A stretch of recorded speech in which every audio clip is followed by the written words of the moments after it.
Sir sir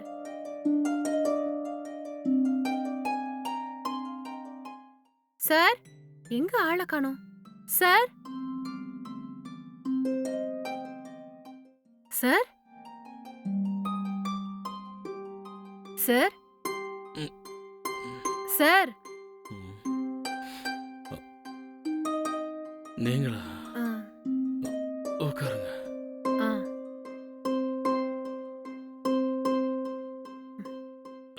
sir நான் வேணா help பண்ணவா?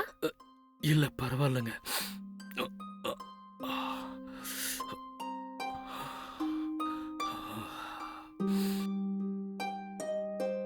அப்புறம் மேடம், ஆஃபீஸில் ஒர்க்கெல்லாம் ஒழுங்கா போயிட்டு இருக்கா? எந்த பிரச்சனையும் இல்ல சார். நீங்க இல்லாததுதான் குறை. நம்ம ஆபீஸ்ல வேலை செய்றவங்க சொல்லி தான் எனக்கு தெரியும். உங்களுக்கு ஃபீவர் வந்து 2 டேஸா ஹாஸ்பிடல்ல அட்மிட் ஆயிருந்தீங்கன்னு. இன்னைக்கு உங்களை ஹாஸ்பிடல்லயே வந்து பார்க்கலாம்னு இருந்தேன் சார். ஆனா இன்னைக்கு மார்னிங் உங்களை டிஸ்சார்ஜ் பண்ணதா கேள்விப்பட்டேன். அதனால தான் உங்களை பார்க்க வீட்டுக்கே வந்துட்டேன். இப்போ உங்களுக்கு எப்படி இருக்கு சார்? திடீர்னு என்னாச்சு? பதறாதீங்கங்க, சாதாரண டைஃபாய்டு தாங்க. ஓ, நான் என்னமோ ஏதோன்னு பயந்துட்டேன். இப்போ உங்களுக்கு ஃபுல்லா கியூர் ஆயிருச்சா சார்? 2 டேஸ் ஹாஸ்பிட்டலில் ட்ரீட்மெண்ட் எடுத்தேன் இல்லையா, ம். இன்னும் ஒரு 2 நாள் வீட்டில் ரெஸ்ட் எடுத்தா சரியா போயிடும். ஐயோ, அப்படின்னா இப்போ உங்களால ஆபீஸ்க்கு வர முடியாதா? இல்லைங்க, ஒரு 2-3 நாளாவது வீட்டில் ரெஸ்ட் எடுக்கலான்னு பார்க்குறேன். அப்படிங்களா? சரிங்க சார். ம். ஆ, ஆமா சார். உங்க வீட்ல வேற யாரும் இல்லையா? இல்லைங்க, எனக்குன்னு யாரும் கிடையாது. நான் தனியாக தான் இருக்கேன். அப்படியா? ம். நான் நீங்க வைஃப் பசங்கன்னு ஃபேமிலியா இருப்பீங்கன்னு நினைச்சேன் சார். இல்லைங்க, என் ஒய்ஃப் என் கூட வாழ பிடிக்கலன்ட்டு போயிட்டா. அப்படியா?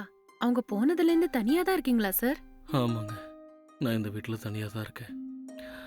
காலையில் ஒரு வேலைக்காரமா வருவாங்க, வீட்டு வேலை சமையல் வேலையெல்லாம் செஞ்சு வச்சுட்டு போயிடுவாங்க.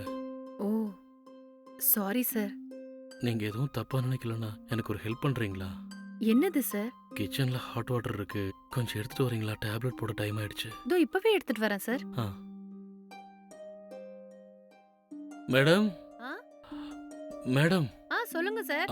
அப்படியே நீங்கள் வரும்போது செல்ஃபில் டேப்லெட் இருக்கு, கோச்சிக்காம கொஞ்சம் எடுத்துட்டு வரீங்களா? சரிங்க சார்.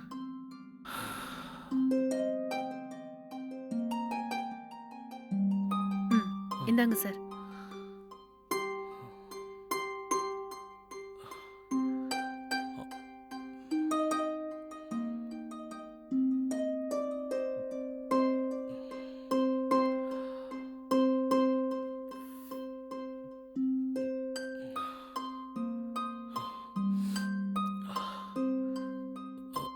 ஐயோ, உட்காருங்க மேடம். ஆ,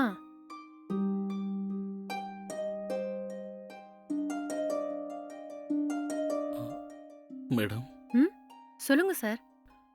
நான் உங்ககிட்ட ஒன்று கேட்கலாங்களா? கேளுங்க சார். நீங்கள் தனியாக தான் இருக்கீங்கல்ல?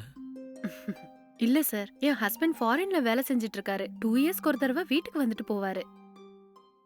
என்ன மேடம், என்கிட்ட கூட ஏன் உண்மையை மறைக்கணும்? உங்களுக்கும் உங்கள் ஹஸ்பண்டுக்கும் டிவோர்ஸ் ஆயிடுச்சுன்னு எனக்கு தெரியும். ஆஃபீஸில் கூட எல்லார்கிட்டையும் இப்படி தான் சொல்லி வச்சிருக்கீங்க, எதுக்கு? பயத்துல தான் சார்.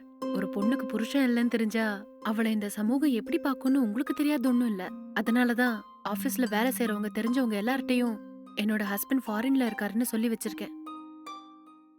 ஓகே மேடம், நீங்கள் தப்பாக நினைக்கலன்னா உங்ககிட்ட ஒரு விஷயம் சொல்லலாமா? நான் தப்பா நினைக்க மாட்டேன், சொல்லுங்க. உங்களுக்கு உங்கள் ஹஸ்பண்ட் இல்லை, எனக்கு என் பொண்டாட்டி கூட இல்லை. உங்களுக்கு ஓகேனா நம்ம 2 பேரும் கல்யாணம் பண்ணிக்கலாங்களா? என்ன சார் திடீர்னு இப்படி பேசுறீங்க? ஆமாங்க, எனக்கும் குழந்தை குட்டின்னு எதுவும் இல்லை. நீங்களும் உங்கள் ஒரே பையனை வளர்க்க ரொம்ப கஷ்டப்படுறீங்க. நாம கல்யாணம் பண்ணிக்கிட்டா 3 பேரும் ஹாப்பியாக இருப்போம்.